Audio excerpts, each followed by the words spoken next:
Hello दोस्तों, सबसे पहले आप सभी लोगों को मेरा प्यार भरा नमस्ते। मेरा नाम है रेखा पंवार और मेरे गांव का नाम है बरसाली, जो कि रुद्रप्रयाग डिस्ट्रिक्ट में पड़ता है। तो आज के ब्लॉग की शुरुआत करीब रात के 8 बजे से हो रही है। खाना पीना खा के एकदम मस्त होके मैं अपने रूम पे आ चुकी हूँ और आजकल पूरा दिन बोरिंग बोरिंग सा चल रहा है, जिसमें ब्लॉग बनाने का मेरा मन नहीं होता है। तो अभी रात के 8 बज रहे हैं, मतलब 8:30 होने वाला है। तो आज मैं दिन भर सोच रही थी कि मुझे बचपन की यादें आ रही थी। दोस्तों के साथ बात करती हूँ तो हर चीज़ याद आ जाती है। स्कूल की यादें, घर की यादें, पुरानी यादें, कब मैंने पापा की मार पहली बार खाई थी और कितनी बार खाई थी। मुझे ये चीज़ें बड़ी याद भी आती हैं और कई बार ये होता है कि भूल जाते हैं, है ना। तो आज सारी बातें याद आ रही थी दिन भर। और सबसे बड़ी बात है, खुशखबरी है आपके लिए कि अ, मेरे जो मतलब यूट्यूब पे मेंबर जुड़े हैं वो 10,000 के करीब होने वाले हैं। 9,500 हो चुके हैं। और मेरे लिए बहुत बड़ी बात है कि अभी मेरे को 8 महीने हो रहे हैं। 8 महीने हो रहे हैं यूट्यूब शुरू करे हुए। और आप लोगों की कृपा और बहुत अच्छा सपोर्ट बोल सकते हैं इसको, कि आप लोगों का बहुत अच्छा सपोर्ट रहा। क्योंकि आप लोगों का सपोर्ट नहीं होता तो शायद ही मैं इतना आगे बढ़ पाती और सबका इतना प्यार मिल पाता मुझे, है। तो सबसे बड़ी बात है कि आप सभी लोगों को धन्यवाद करती हूँ कि आप लोगों ने मेरे साथ मतलब लगभग 10,000 की फैमिली बनने वाली है। और मैं ज़्यादा अच्छे व्लॉग मतलब दिखा नहीं पाती, क्योंकि मेरा घर से इधर उधर जाना ज़्यादा नहीं होता है। घर में ही मतलब घर के काम काजों के साथ साथ ही मैं ब्लॉगिंग करती हूँ। और यही सब चीज़ें आप लोगों को अच्छी लगी तो मेरे लिए इससे बड़ी बात और कुछ क्या हो सकती है ना। तो बाकी आज का दिन भी वैसा ही था। सुबह भी घास के लिए गए हुए थे, बस दिन को आए थोड़ा। तो मैंने सोचा अभी रात को ही बना लूँ व्लॉग। तो आज मैं एक कहानी सुनाती हूँ कि जब मैं सबसे मतलब जब मैं छोटी थी, मैं लगभग 11-12 साल की। तो उस टाइम पे पापा के मार खाई थी मैंने। मार क्यों खाई थी कि पापा ने मेरे को मतलब दुकान भेजा था चीनी लाने के लिए। चीनी ला दे दुकान से। तो मैं गई, दुकान में गई। और पहले आपको मालूम होगा कि सोशल मीडिया या फिर फ़ोन का, टीवी का बहुत कम यूज़ होता था, बहुत कम देखने को मिलती थी गांव की तरफ। और मतलब बहुत कम लोगों की होती थी, है ना। पहले लोग फ़ोन सुनने के लिए बहुत दूर दूर जाया करते थे। मम्मी लोग बताते हैं कि हम इतने दूर जाया करते थे फ़ोन सुनने के लिए। या फिर टीवी तो बहुत बाद में आई, लेकिन पहले थोड़ा टेलीफोन थे, ये थे। तो उस टाइम पे क्या हुआ था कि गांव में दो तीन ही परिवार थे जिनके पास टीवी थी या फिर मोबाइल हुआ करता था, जिनके फ़ोन से फ़ोन फ़ोन आता था। तो मुझे भेजा गया था दुकान में चीनी लाने को। तो पापा ने मतलब मैं नए नए चप्पल लाए थे मेरे लिए, तो मैं चप्पल पहन के गई थी दुकान पे। और वहाँ पे बहुत ज़्यादा भीड़ थी, जिसकी वजह से मैं चप्पल दुकान पे ही भूल आई थी। और भूल के आई, मेरे को मिले नहीं, मैंने ढूंढे नहीं। और डर के मारे कि इधर उधर बहुत सारे लोग हैं, तो ढूंढे भी नहीं और मिलते भी कहाँ से जब ढूंढे ही नहीं है। तो मैं घर आई चीनी लेके, जो पापा ने सामान मंगाया था वो लेके मैं घर आई। और पापा ने कहा कि बेटा तेरे चप्पल कहाँ है। तो मैंने कहा चप्पल तो मैं दुकान पे छोड़ आई। फिर वापस गई मैं।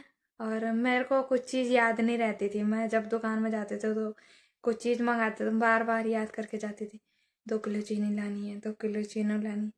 तो ऐसे ही मैं याद कर करके जाती थी। और जब मैं दुकान पे पहुंची दोबारा तो वहाँ पर बहुत ज़्यादा भीड़ थी, जिसकी वजह से मुझे चप्पल ढूंढना मतलब बहुत ज़्यादा मुश्किल हो गया था कि मुझे चप्पल मिलेंगे भी या नहीं मिलेंगे, हैं। तो नहीं मिले थे, बहुत ज़्यादा लोगों की भीड़ थी, नहीं मिले थे मुझे। और फिर वहाँ से आई मैं वापस।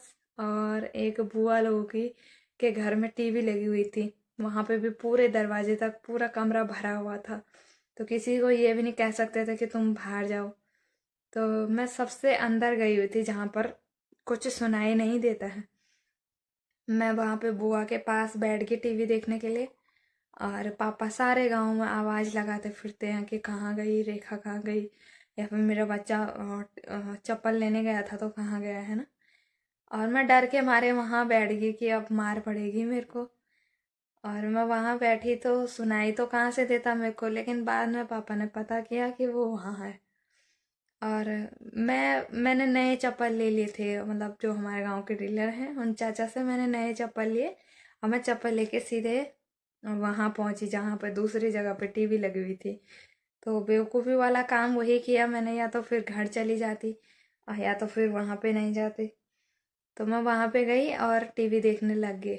लगभग 2-3 घंटे हो गए थे टीवी देखे देखे। और पापा सारे गांव में ढूंढते रहे, तो ढूंढते ढूंढते गुस्सा भी आ गया कि मैं तब से चिल्ला रहा हूँ तो सुन नहीं रही है। बाद में किसी ने कहा कि तेरे पापा चिल्ला रहे थे को, तो मैं बाहर आई वहां से। और पापा को ज़्यादा गुस्सा आ गया तो पापा ने एक थप्पड़ मारा था। और मुझे जहाँ पे माँ हमारा मतलब गौशाला थी वहां से गोबर में फेंक दिया था मेरे को, कि मैं तब से चिल्ला रहा हूँ। और दादी को लगा कि पापा गुस्से में मार रहे हैं, तो पापा ने तो इसलिए मारा कि मैं तब से ढूंढ रहा हूँ, गुस्सा नहीं था लेकिन आ गया।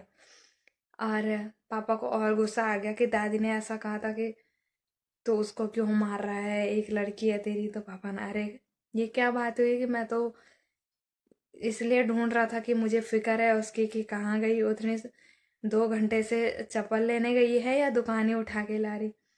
तो उस टाइम पे मेरे को बहुत ज़्यादा, तो उसके अगले दिन था 15 अगस्त, जिसके लिए मैंने स्कूल में जाना था। मतलब प्रोग्राम था तो स्कूल में जाना ही था।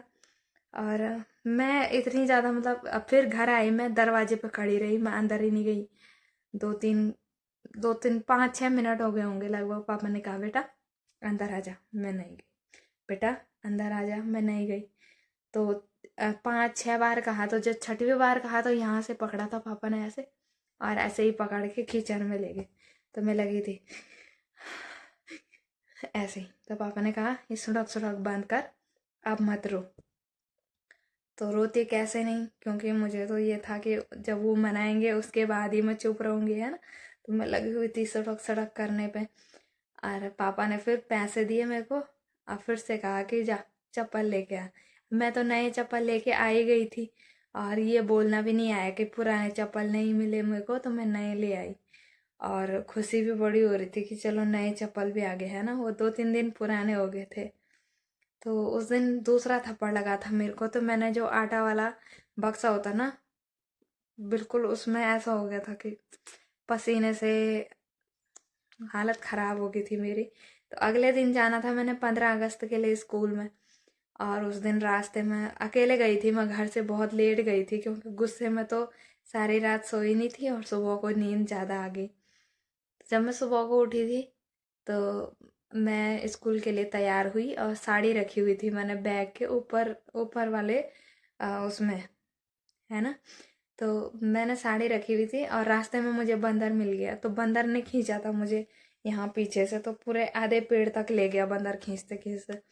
और मैं रोती रोती सीधे घर। तो उस दिन से मैं आज तक बंदरों से इतना डरती हूँ कि क्या बताऊँ। तो उसके बाद पापा आए थे मेरे को स्कूल में छोड़ने के लिए, क्योंकि मेरा डांस था स्कूल में। डांस में मेरे को बहुत पहले से ही इंटरेस्ट था। और तब पापा आए थे मेरे को छोड़ने के लिए। और उसके अगले दिन पापा ने ड्यूटी पे जाना था। तो पहले जब पापा आते थे तो इस बात की खुशी नहीं होती थी कि पापा आ रहे हैं। सब पूछते थे कब जा रहे हैं, पैसे मिलेंगे जाते टाइम के। तो ये बहुत लोगों के साथ होता है। सब, मेरा भाई भी बोलता था कि पापा कब जाएंगे ड्यूटी पे, पैसे मिलते हैं। जब जाता है तो पैसे नहीं देते। तो ये सब मज़े ज़िंदगी के कभी कभार ही मिलते हैं। और वो थप्पड़ मेरे लिए आखिरी थप्पड़ भी था और एक सबक वाला थप्पड़ भी था। उसके बाद से मुझे सब चीज़ें याद रहती थी कि ये करनी है वो करनी है। और एक दिन माँ के साथ भी ऐसा हुआ था। माँ मेरे को पढ़ा रही थी और माँ रोटी सेक रही थी। तो माँ ने बोला कि मैं 12 के बाद मतलब गिनती बोलती थी, तो 1 2 3 4 5 6 7 8 9 10 और 11 12 13 14 भूल जाती थी सीधे 15 पे। तो माँ ने कहा 14 बोल, मैं कहती 11 12 13 और 15। तो माँ ने यहाँ पर जो मतलब आग आग जल रही थी तो जलती हुई लकड़ी से यहाँ पे मारी थी। उसके बाद से मुझे तुरंत 13 14 बोलना आ गया था। तो यही होता है, जब तक थप्पड़ ना पड़े तब तक सबक नहीं मिलता है किसी भी चीज़ का। और अब तो हर चीज़ याद रहती है, अब कोई पूछता भी नहीं है। पहले यही डर रहता था कि घर जाऊंगी तो पापा ये पूछेंगे, पापा वो पूछेंगे। और आज ऐसी हालत है कि शाम को खुद ही खाओ पियो सो, है ना। कुछ टेंशन भी है तो खुद ही सोचो, हैंडल करो और सो जाओ। बस यही लाइफ है और आजकल का दिनचर्या ऐसे ही चल रहा है। तो थोड़ा सा दिल बहलाने के लिए मैंने आप लोगों के साथ अपनी बातें शेयर की। अच्छी लगी तो अच्छे कमेंट करना, है ना। वैसे भी आप लोग बहुत समझाते हो तो अच्छा लगता है मेरे को, क्योंकि मैं आप लोगों में से लगभग सबसे छोटी ही होंगी अभी, क्योंकि